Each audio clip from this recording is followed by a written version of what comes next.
Kamusta mga listeners? Welcome back sa Creativity Corner kung saan tayo nga ay lagi na nakipagkwentuhan sa mga experts at veterans natin sa multimedia industry.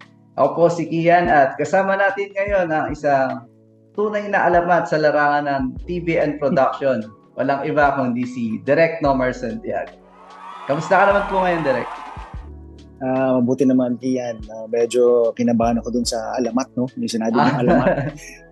Malayo pa tayo doon, but of course, syempre, marami tayong mga ginagawa para at least makapunta tayo doon sa sinasabi mong bagay niya. Si Direk Nomar po pala ay katrabaho ko sa Sinag Liga Asia for almost 6 months now, and siya po ang aming superior sa social media and graphics department. To start, Direk, pwede ka po ba mag-share ng brief background mo o paano ba o saan ba nagsimula ang isang Nomar Santiago?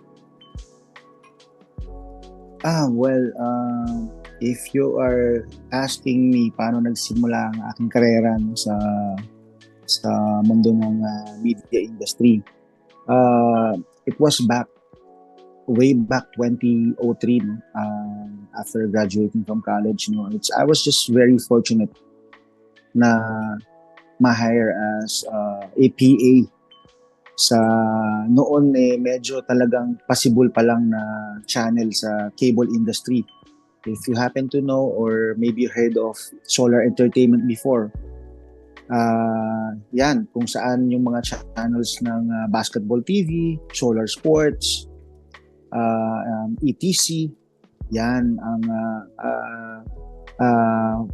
nabanggit ko nga, dyan ako pumasok bilang isang production assistant. Fortunately, napunta ako doon sa dalawa on both sides. No? I started as a programming officer for sports, and at the same time, a production assistant for one of the defunct channels of Solar Entertainment, which is Sports Plus. No? Very thankful talaga ako doon sa pagkakataon na yun, tsaka yung experience. Kung saan man ako nandito ngayon, it's because of what happened doon before. No? Very masasabi ko siguro na isa ako sa mga mapapalad na napunta doon sa ganong stage.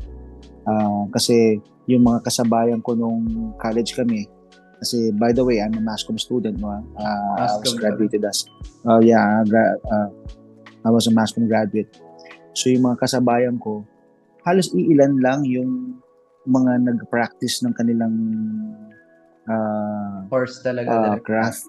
Craft, yeah. So sobrang thankful lang na napunta ako doon sa industry na gustong-gusto ko, no? And yun, the rest is probably history kasi napakahaba. It's a long way. Kung maibabahagi ko, napunta ako doon sa pinakamamahal kong sports, no, yung basketball.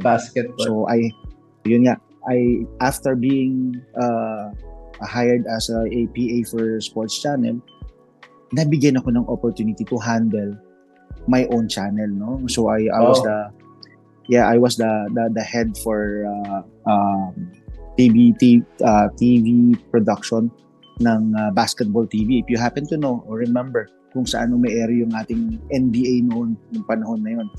So sa Basketball TV lang, sa BTV kung tawagin niya. So what we are doing during that time, nakafocus lang kami, no, sa paggawa ng mga commercial plugs, no. Kung mapapansin mo,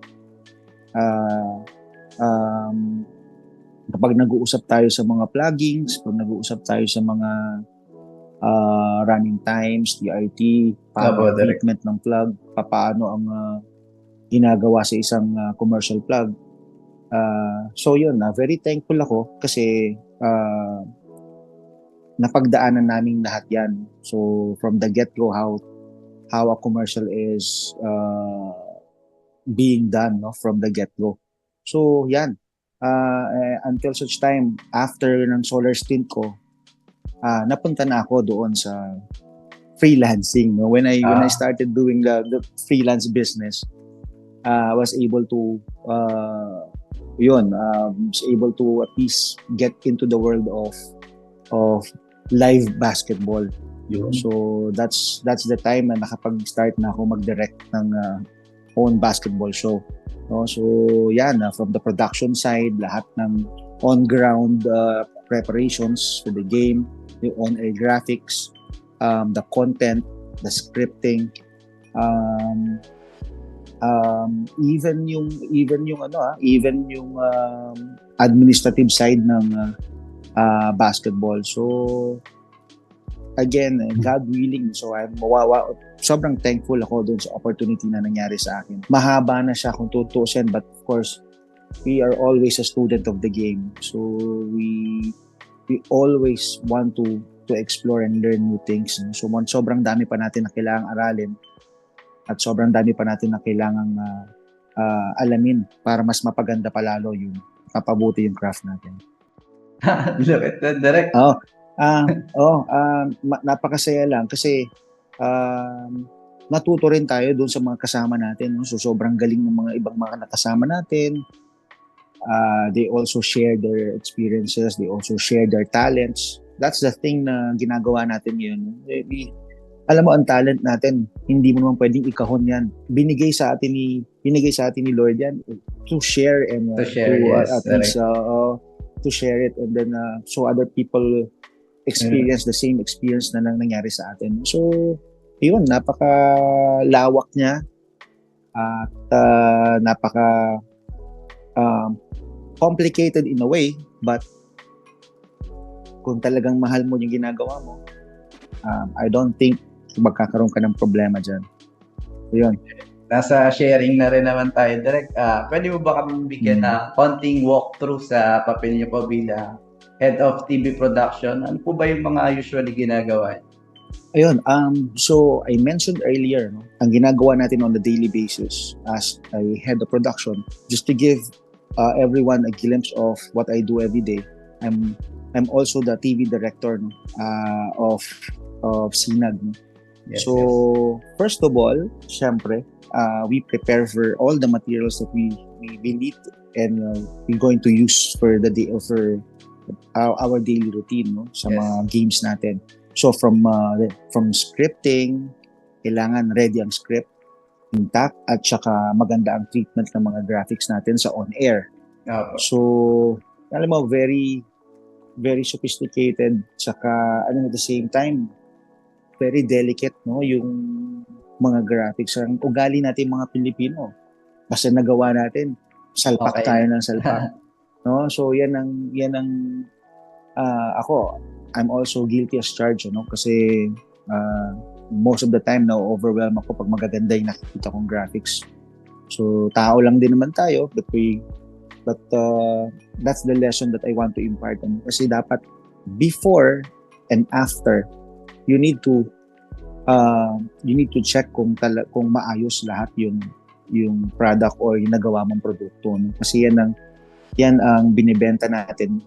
At yan din ang magbibigay sa iyo ng something in return, no? At the end of the day, yung mga tao, they will judge you for what you do. Yes, no? Direct. So yan, nabanggit ko na yung scripting, nabanggit ko handling manpower, no? So yung ginagawa din natin dito, we also handle the broadcast people, no? So hindi lang tayo matatapos sa scripting. Sino yung nangangailangan ng script? So yun naman yung mga tao behind the script, no? So yun yung mga tao na lumalabas na nakikita natin sa TV. So kailangan mo rin silang ayusin. You have to also filter everything na kailangan na informations na ibibigay mo sa kanila. Sa mga also, talents po natin, direct. Tama, you're right, no? And also yung mga if-feed mong information sa kanila, dapat right straight what the script is all about, no? And also kung ano ang kinakailangan mismo, anong pinapalabas natin, no? So that's why yun yung pinaka-importante, how everything is connected, no? So yun yung pinaka-importante. So ayun, napakahalaga ng content dun sa ginagawa namin, and also yung mag-manage ng tao na nabanggit ko kanina. Opo, So yun isa na. lang yan. Isa yon sa mga ginagawa natin bilang head of production. Yun. And bukod doon sa pagdidirect doon sa daily grind natin every day and every game. So yun. Yun, direct. Sa Ban, tagal na ng career mo, direct. Almost 20 years, more than 20 years, direct, tama? 2024? Medyo sa media industry right after graduating ng college. Yes, Yun. medyo matagal na siya actually. Sa loob ng more than 2 decades, direct, ano bang pinaka-highlight ng career mo? Pinaka-memorable para sa'yo? Pinaka-highlight ng career, actually lahat naman ng mga magagandang nangyayari sa atin, even small things, para sa akin, highlight ng career yan eh. Oo. No? Siguro, ang pinakamasaya lang, maybe, siguro, unforgettable moment siguro. Yan, unforgettable. Yung mga perks, no? Yung mga perks ng ginagawa mo sa trabaho na bibihira sa ibang tao na nakaka-experience nito. No? So, yung paglipad mo sa ibang bansa, yun. Yung pagpunta mo sa mga lugar na hindi mo pa napuntahan. Kasi isipin mo, yung perks na magkaroon ka ng pera dito, magkaroon ka ng pera dyan, bonus naman yan eh. No? But one thing na nakakatuwa dyan is yung saan na ba yung napuntahan mo? No? Saan na ba yung narating mo? And what makes it more memorable? So for me, yun, yung mga lugar na hindi ko pa napuntahan, napuntahan ko na. I get to experience everything na bibihira lang, yun ang bibigyan ng opportunity. So nakakatuwa yun. So sa tingin ko yun, aside from siguro yung mga accolades na meron ako, personal accolades, so nakakatuwa din naman yun. And people recognize you for what you're doing. Pero syempre, for me, sa tingin ko naman that's part of my job. No? Kung natuwa man ng mga tao, it's because I do the standards, no? I follow the standards. Yun lang naman siya. Just bonus for me na ma-recognize talaga or ma-acknowledge nila, nakakatuwa na yun para sa akin. So for me, personal achievement, yung mapuntahan ko yung mga lugar na gusto kong mapuntahan. So yun ang medyo sa tingin ko, for me, that's a milestone for me. Lalo na direct, for no? more. Yung passion mo, yun din yung bread and butter mo, direct. Tama, di ba? Oo. Katulad na sinasabi ko rin sa isa inyo, or it's not even a motivational speech, no? It's something na ini-impart ko sa mga kasama natin, o kahit sa akin, sa sarili ko. Syempre, yung values nung ginagawa natin. I know, mahirap siya, and I know sometimes nakakatamad din naman, no? Meron tayong mga ganung bagay, mga moments. Mga moments, but then again, syempre, kung saan tayo padparin nung kaalaman natin, pagpasalamat natin, no? Yun yung kakayahan natin. So ipagmalaki natin siya. Hindi man tayo mga boss siguro ng isang malalaking korporasyon o malalaking but in our own little way, no, nakakatuwa din na nagagawa natin yung mga gusto nating gawin. So yun natin. Yun, direct. To end this short podcast, direct, may mga message ka ba sa ating mga listeners, sa mga aspiring sa broadcast and media production? Vlogger ka na pala, Kian, ha? Kala ko simple interview lang ito, binablog mo pala ako, ha? Project okay, lang, direct. Okay, project lang. Okay, sige. Message sa mga viewers mo. No, actually, yun lang. I keep on motivating people, no? So yun lang siguro for me na pwede kong impart sa mga tao, sa mga kaibigan natin sa media industry. Yung laging pagsipagan lang nila, no? Do not stop, no? Always continue to learn and look to explore more. Kasi hindi siya natatapos eh. Yung buhay, isipin mo ito, no? Ang buhay hindi naman natatapos. Maaring nasabi na ng broadcaster sa NBA, lahat ng dapat sabihin sa basketball, no? But it doesn't mean mag-i-stop na sila doon. No, it's just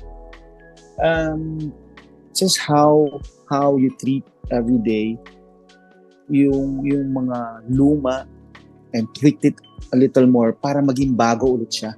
Kasi yan ang yan ang essence ng pagiging producer, no? Nasabi ng lahat ng nasabi, nagawa na at nasulat na lahat ng nasulat. But the thing is, paglipas ng panahon, babaguhin mo ulit siya, gagawin mo ulit siyang bago at masarap sa pandinig mo. You know? So that's how you create things. Yun yung mga content creators na ginagawa nila ngayon. Maaring in their own small ways. Akala natin nakakatawa lang siya or akala natin hindi natin napapansin. But for some people, they value everything, no? So yun nga, I mean, what I can impart to you and to all the viewers and to all your listeners, no?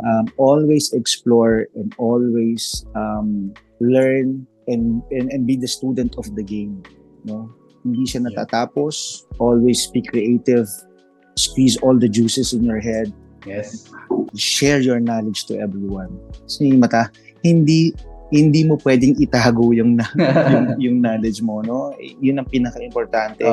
Always share it to people and then itaas mo yung mga kasama mo. It's because sila rin ang bibit-bit sa iyo in the end, no? Hindi tayo perfectong tao. We always need people around us. So yun yung pinakamaganda doon. Value all the talents around you as you value your talent, no? Ganun siya. Talagang no man is an island. Yes, tama ka. No man is an island. Yan lagi ko narinig ng elementary ako, tinatawag ng teacher ko dyan. Ganyan. So yun, I hope na medyo naging okay sa iyo na. Pasensya ka na. Kung ano lang ma-absorb mo sa sinasabi ko, yun ang ilagay mo sa vlog mo. Patayin kita kasi pag hindi mo ginawa yan. Okay, Direk. Once again, thank you, Direk Nomar, for your time and sharing your experiences. And sa mga listeners, salamat po sa pagtutok. Huwag kalimutan mag-subscribe sa mas marami pang nakaka-inspire na kwentuhan. Hanggang sa susunod na episode, peace out.